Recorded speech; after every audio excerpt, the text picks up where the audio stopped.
പണ്ടുകൊണ്ട് കാട്ടിലുള്ള പുഞ്ഞാഴി പുലിയുടെ തീർത്ത് തേൻ മരിച്ച പാവുണ്ടായിരുന്നു.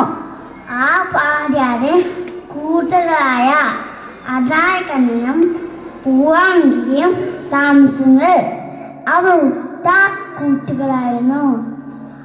അങ്ങേക്ക് ഒരു ദിവസം തേൻ മരിച്ച പാവിൽ ഒരു ചക്കയുണ്ടായി.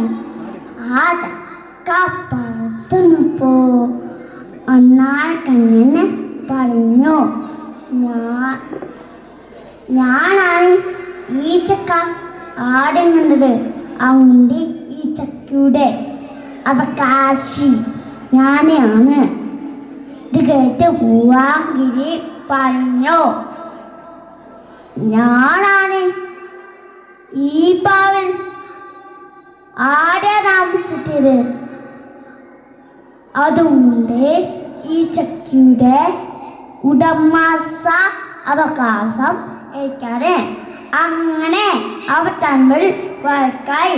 പിറ്റേന്ന് കാട്ടിൽ അതിശക്തമായ കാട്ടും മഴയും ഉണ്ടായി. അതിശക്തമായ വീശിൻ കാറ്റിൽ തേൻ മരിച്ച ചക്ക നെറ്റിട്ടു. അത് നോക്കി നാളെ പൂവാങ്കിരി ലഭ്യമായിപ്പോയി. ഈ കണ്ണ് നമുക്ക് ഉണ്ടാകുന്ന കൂട്ടുകാരെ അത്രകം ആപത്ത്. നന്ദി.